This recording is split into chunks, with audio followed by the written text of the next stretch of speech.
Salam sejahtera murid-murid yang saya kasihi sekalian.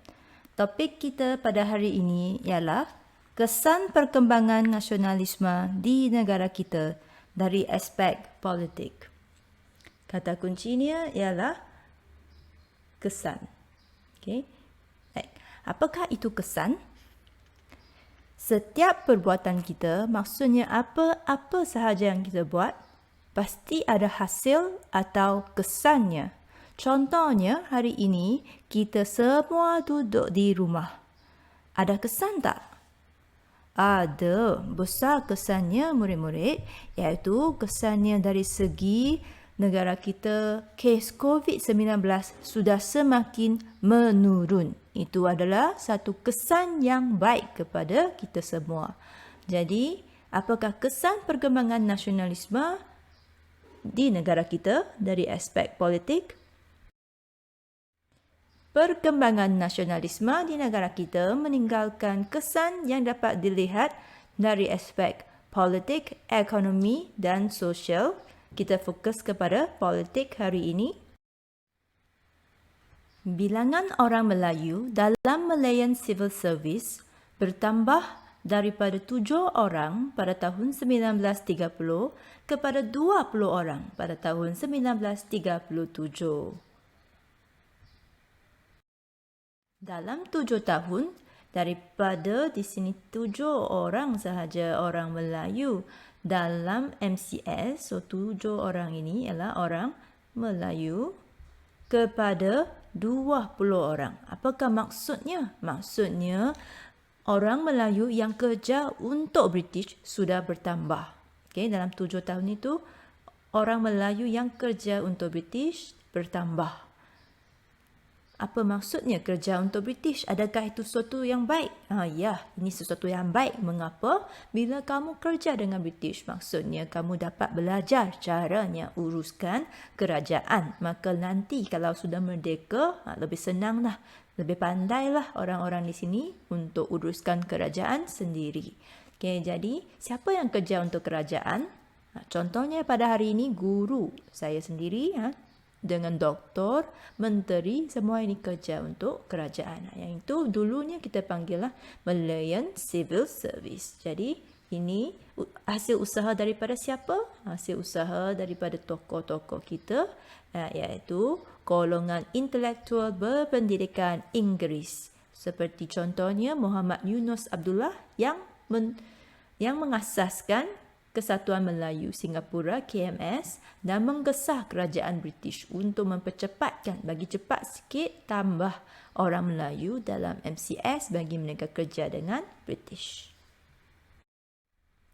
Kesannya, orang Melayu mula menyuarakan kepentingan berpersatuan bagi membincangkan soal politik sehingga tertubuhnya Persatuan Peringkat Negeri. Baik. Jadi, kata kunci di sini, tertubuhnya persatuan. Baik, murid-murid, kita telah tahu sebelum ini kejayaan KMS telah mendorong kepada adanya persatuan di negeri-negeri seperti Pahang, Selangor dan Negeri Sembilan. Sebenarnya, ada satu lagi sebab mengapa boleh adanya banyak persatuan negeri, iaitu desentralisasi. Dasar desentralisasi British. Maksudnya British pada masa itu, kerajaan pusat dia, contoh hari ini ialah Putrajaya lah, kerajaan pusat kita. Kerajaan pusat British pada masa itu, dia bagi kuasa kepada kerajaan negeri. Contoh kerajaan negeri kita hari ini, kerajaan Pulau Pinang kita lah ya. Jadi masa itu, sebab kerajaan pusat bagi kuasa kepada negeri, jadi maka muncul banyak persatuan negeri untuk bincang tentang politik. Selain itu, sekitar tahun 1921, banyak sekolah Cina didirikan di tanah Melayu dengan menggunakan bahasa Mandarin sebagai bahasa pengantar. Baik, ini pula untuk orang Cina. Untuk orang Cina, sekolah Cina didirikan dengan bahasa Mandarin. Bahasa Mandarin apakah itu? Bahasa Mandarin adalah satu bahasa yang digunakan oleh semua orang Cina. Mengapa kita tak panggil bahasa Cina kerana orang Cina ada banyak bahasa, contohnya bahasa dialek lah, contohnya Hokkien, Hakka dan macam-macam lagi. Jadi mereka kena guna satu saja bahasa untuk menyatukan semua orang Cina. Jadi bahasa Mandarin lah yang dipilih untuk jadi bahasa pengantar. Itu jugalah sebabnya hari ini dalam kalangan rakyat Malaysia kita juga ada bahasa pengantar, iaitu bahasa Melayu. Semua orang guna bahasa Melayu. Jadi mereka berusaha untuk membentuk identiti tersendiri dan semakin mementingkan perpaduan serta mula melihat perkembangan politik di tanah Melayu. Siapakah mereka ini? Mereka ialah orang India. Orang India sebabkan perkembangan nasionalisme, mereka mula lebih mementingkan perpaduan, lebih bersatu padu dalam kalangan orang India.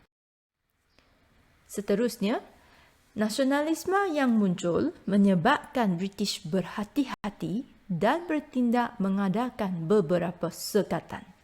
Jadi bukan sahaja kesan perkembangan nasionalisme bukan sahaja ada pada orang Cina, orang India, orang Melayu, tetapi juga ada kesannya kepada orang British, iaitu orang British sekarang sudah lebih hati-hati.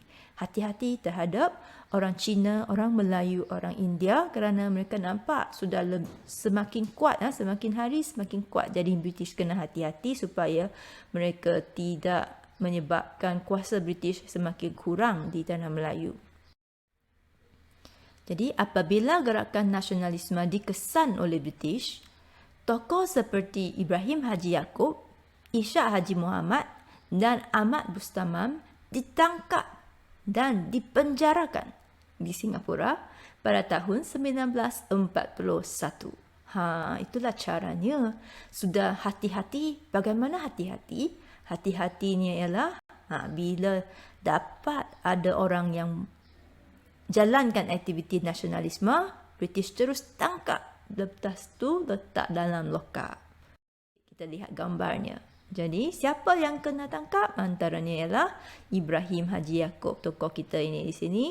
Beliau ditangkap, kemudian dipenjarakan. Jadi secara keseluruhannya, kesan perkembangan nasionalisme dari aspek politik kita boleh lihat dari segi orang Melayu terhadap orang Cina, orang India dan British. Untuk orang Melayu, bilangan orang Melayu dalam MCS bertambah dan tertubuhnya persatuan negeri.